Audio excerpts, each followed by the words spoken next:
नमस्कार, आपण पाहता दिवा राजन चॅनल आणि आज आपण आहेत मालेगाव येथील डॉक्टर जीवन जोशी यांच्याकडे.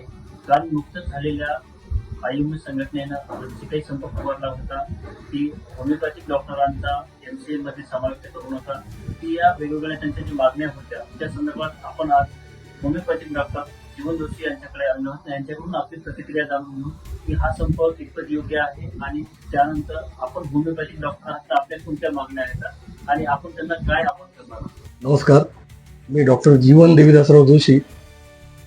रुग्णसेवा हीच ईश्वर सेवा समजून मागील जवळपास 32 वर्षापासून मी मालेगाव व मालेगाव परिसरातील गावांना वैद्यकीय सेवा देत आहे.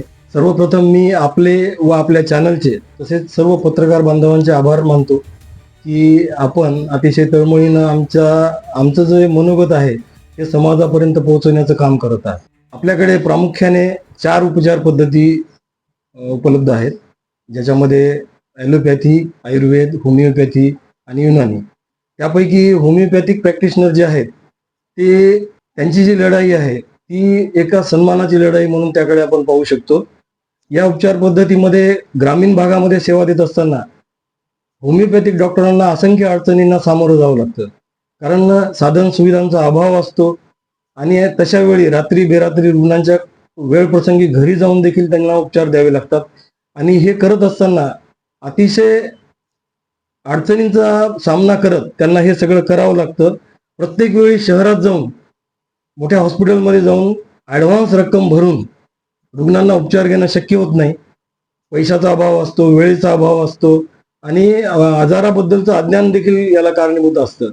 तर आम्ही होमिओपॅथिक सर्व बांधव आमचे आणि हे जवळपास संख्या 80 ते 90 हजार रुपये टोटल महाराष्ट्रामध्ये आहे. आणि त्यापैकी CCMP नावाचा कोर्स जे आम्हाला गव्हर्नमेंटनं दिलाय तो पूर्ण करणारे जवळपास 10,000 डॉक्टर सध्या कार्यरत आहेत. आणि आम्ही अतिशय ग्रामीण दुर्गम भागामध्ये ही सेवा, मी असेल किंवा आमचे होमिओपॅथिक बांधव असेल, आम्ही ही सेवा देत असतो.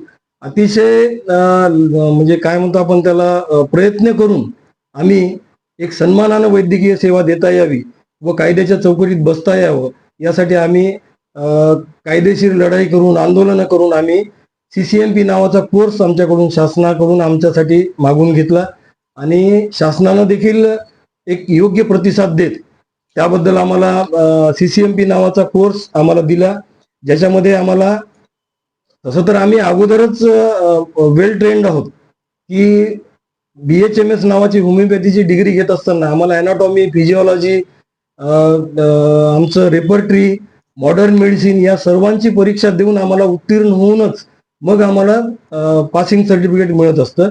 तरी देखील कायद्याच्या चौकटीत बसण्यासाठी आम्हाला 2018 साली शासनानं शासन निर्णयान्वये आणि कोर्टाच्या निर्णयानुसार आम्हाला CCMP नावाचा एक वर्षाचा कोर्स दिला. पण सध्या अपप्रचार असा केला जातोय की 4-6 महिन्याचा किंवा वर्षाचा कोर्स घेऊन कुणी ॲलोपॅथीची ट्रीटमेंट करणं म्हणजे रुग्णाच्या जीवाशी खेळ आहे. तर हे मुळात खूप चुकीचं असून हे असं काही नाहीये. आम्ही अगोदर वैद्यकीय डिग्री प्राप्त केलेली आहे, त्यानंतर कंडेन्स कोर्स म्हणून आपण त्याला, एक पूरक सर्टिफिकेशन कोर्स म्हणून आपण त्याला, तो आम्ही प्राप्त केलेला आहे. आणि तो प्राप्त करण्यासाठी आम्हाला अतिशय लढा द्यावा लागलेला आहे, आंदोलनं करावं लागली आहेत. या आंदोलनामध्ये माझ्यासहित आमच्या नांदेड हिमाचे अध्यक्ष डॉक्टर दीपक मोठे असतील, सचिव आमचे डॉक्टर बालाजी मोरे असतील, हदगावची आमची बाजू अतिशय प्रकर्षाने मांडणारे आमची जी तोप म्हणू आम्ही त्याला, ते हदगावचे डॉक्टर संजयजी पवार असतील, आमच्या अर्धापूरचे डॉक्टर झाकीर इनामदार असतील, कवटेकर सर असतील, शशांक आवडदे असतील, शरद चरखा असतील, डॉक्टर श्याम हेगू असतील. त्यानंतर नांदेड येथून आमची लढाई लढणारे डॉक्टर DB देशमुख आहेत, डॉक्टर संतोष स्वामी आहेत, माझे परममित्र डॉक्टर रमेश मुस्तरे असतील, डॉक्टर बंडेवार सर आहेत, निलेश देशमुख आहेत आणि प्रत्येकाचं नाव मी या ठिकाणी घेऊ शकत नाही. असंख्य आमच्या बांधवांनी प्रयत्न करून आमच्यासाठी 2018 साली CCMP कोर्स मागून घेतला. आणि मला आजही सांगायला आनंद वाटतो आणि दुःखही या गोष्टीचं वाटतं की आज अजितदादा पवार आपल्याकडे नाहीयेत, आपल्यामध्ये नाहीयेत, तरी सुद्धा त्यांनी अतिशय सहानुभूतीनं आमचा प्रश्न निकाली लावण्यासाठी आमच्या पाठीमागे ते पहाडासारखे उभे राहिले. आणि आज महाराष्ट्राचे माननीय मुख्यमंत्री फडणवीस साहेब असतील, दोन्ही उपमुख्यमंत्री एकनाथजी शिंदे असतील, सुनेत्राताई पवार असतील, आणि वैद्यकीय शिक्षण मंत्री डॉक्टर हसनजी मुश्रीफ असतील, या सर्वांनी आमचा न्याय हक्काची जी लढाई आहे त्याला आम्हाला योग्य प्रतिसाद देऊन आज आमचं MMC मध्ये रजिस्ट्रेशन करण्याचं जी आमची मागणी होती ती पूर्णत्वाकडे नेण्यासाठी मदत केलेली आहे. आणि या निमित्तानं मी या सर्वांचे आभार मानू इच्छितो की त्यांनी आमच्या लढाई, आम्ही जी आज जीवाभावाची लढाई वैद्यकीय सेवा देत असताना आज आम्ही जी लढाई लढत होतो त्या लढाईला आम्हाला त्यांनी मदत करून त्यामध्ये काही प्रमाणात का होईना विजय मिळवण्याचा आम्हाला त्यांनी संकल्प दिला. त्याबद्दल मी त्यांचा आभारी आहे. आमच्या सर्व बांधवाचे जे प्रत्यक्ष अप्रत्यक्षपणे ज्यांनी कोणी आम्हाला याच्यामध्ये मदत केली त्या सर्वांचं मी या ठिकाणी कौतुक करतो आणि आभार पण मानतो. त्यांना माझी हात जोडून एकच नम्र विनंती राहील, मी आणि आमची जी नांदेड हिमा संघटना आहे त्यांच्याकडून या सर्वांकडून त्यांच्या मार्फत मी वैयक्तिकरित्या त्यांना हात जोडून विनंती करतो की त्यांना असं वाईट वाटण्याचं किंवा वेगळं काही वाटून घेण्याचं कारणच नाही, कारण ते ग्रेटच आहेत. आणि आम्हाला जे कोर्स दिलाय CCMP त्यांच्या म्हणण्यानुसार जो कोर्स आहे आमचा तो 1 वर्षाचा आहे हे त्यांनी प्रथम लक्षात घ्यावं. आम्ही अतिशय दुर्गम भागात प्रॅक्टिस करतो, अति ग्रामीण भागामध्ये वेळप्रसंगी रुग्णांच्या घरी जाऊन आम्ही रुग्णांना सेवा देतो. म्हणजे तुम्ही फरक लक्षात घ्या की एक हॉस्पिटलमध्ये बसून कॅबिनमध्ये बसून रुग्णांची सेवा करणं आणि साधन सुविधेचा अभाव असताना त्यांच्या घरी जाऊन रुग्णांच्या घरी जाऊन कमी पैशामध्ये त्यांना सेवा पुरवणं यामध्ये खूप फरक आहे.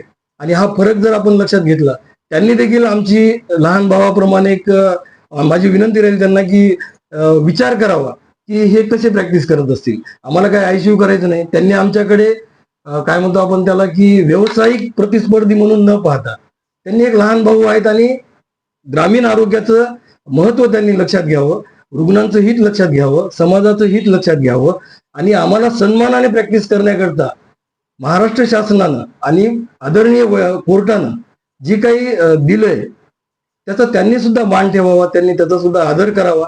आमच्या मनात तर त्यांच्याबद्दल आदर होता आणि राहील पण. एवढंच म्हणेन की MUHS नाशिक, महाराष्ट्र शासन तसेच MMC या सर्वांनी आमच्या न्याय हक्काला प्रतिसाद देत आमची MMC मध्ये रजिस्ट्रेशन करण्याची जी मागणी होती ती पूर्णत्वाला नेली, त्याबद्दल मी त्यांचे आभार मानतो. आमची शीर्षस्थ जी ही आहे टीम आहे या प्रश्नावर लढणारी, त्यांचं देखील मी या ठिकाणी आभार मानतो.